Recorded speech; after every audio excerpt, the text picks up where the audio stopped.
دنیا پر امریکی بالادستی کے مخالف معروف انقلابی لیڈر چے گوارا کو CIA کے ہاتھوں قتل ہوئے 45 سال سے زائد ہو گئے ہیں، مگر وہ اپنی اصول پسندی، قابلیت، سرمایہ دارانہ نظام کے خلاف مسلح بغاوت اور انقلابی سوچ کی وجہ سے آج بھی اپنے چاہنے والوں کے دلوں میں زندہ ہے۔ دنیا بھر میں جہاں بھی انقلابی تحریکیں چل رہی ہیں وہاں چے گوارا کا ذکر ضرور ہوتا ہے۔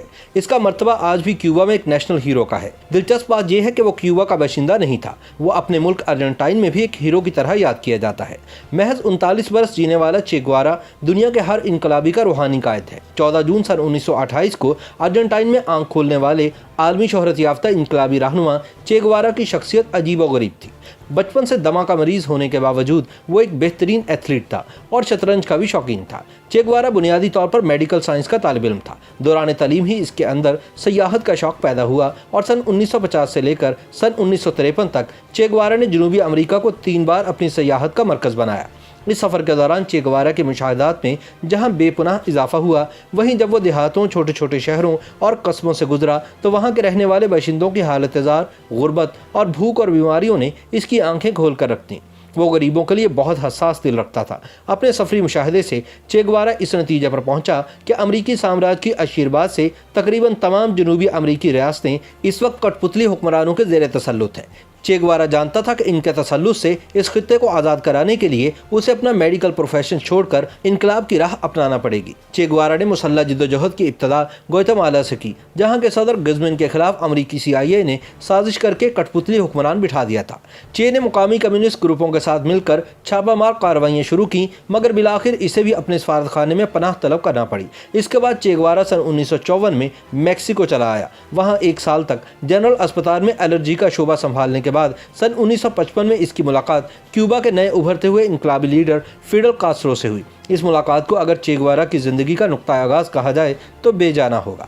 دونوں نے متضاد شخصیات ہونے کے باوجود ایک دوسرے کو بے انتہا متاثر کیا اور چے گوارا نے فیڈل کاسٹرو کی تحریک میں شمولیت اختیار کر لی۔ دونوں کا نشانہ امریکی نواز کیوبن حکمران بتیستا تھا جو ملک کو دیمک کی طرح چاٹ رہا تھا۔ چے گوارا جیسے انقلابیوں کی 4 سالہ جدوجہد کی بدولت سن 1959 میں کٹ پتلی حکمران ملک چھوڑ کر فرار ہونے پر مجبور ہو گیا۔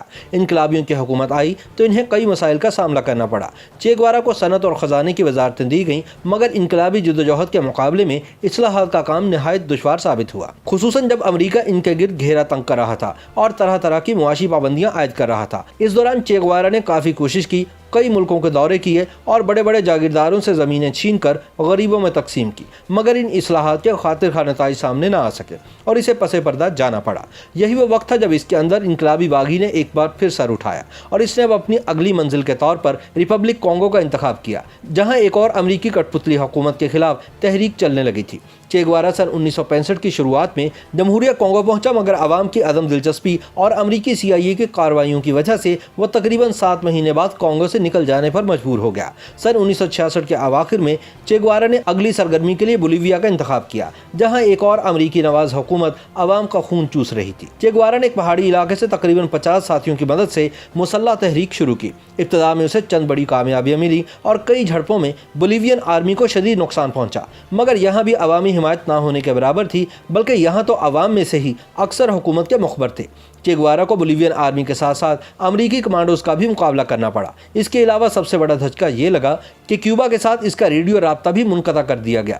7 اکتوبر سن 1967 کی صبح ایک مقامی مخبر نے دشمن کو قریبی فوجی اڈے پر چے گوارا اور اس کے ساتھیوں کے ٹھکانے کی اطلاع دی، جس پر فوج حرکت میں آ گئی۔ امریکی CIA جو کانگو سے اس کے پیچھے ہاتھ دھو کر پڑی ہوئی تھی، اس آپریشن میں بولیوین افواج کی بھرپور مدد کر رہی تھی۔ پھر پلان بنا کر چے گوارا اور اس کے ساتھیوں کے گرد پہاڑیوں میں گھیرا تنگ کر دیا گیا۔ تقریباً 1800 فوجیوں نے اس مشن میں حصہ لیا۔ اگرچہ چے گوارا اور اس کے ساتھیوں نے جم کر مقابلہ کیا، مگر یہ مٹھی بھر تھے، اس لیے جلد ہی مارے گئے۔ چے گوارا زخمی ہوا اور گرفتار کر لیا گیا، پھر اسے پوچھ تاچھ کے لیے نامعلوم مقام پر منتقل کر دیا گیا، جہاں کوشش کی گئی کہ وہ لب کھولے اور اپنے منصوبے اور اپنے ساتھیوں کے بارے میں سب کچھ اگل دے، مگر چے گوارا ثابت قدم رہا اور اس نے اپنے لب سی لیے۔ جب 2 دن تک شدید جسمانی تشدد کے بعد بھی CIA کو کچھ حاصل نہ ہوا تو صدر نے کسی ممکنہ پریشر سے بچنے کے لیے اس کی فوری موت کا حکم صادر کر دیا۔ صدارتی حکم کی تعمیل کی گئی اور اسی شام اسے ایک شرابی جلاد کے حوالے کیا گیا جو جنگ میں اپنے 3 ساتھی کھو چکا تھا اور چے گوارا کو ان کی موت کا ذمہ دار سمجھتا تھا۔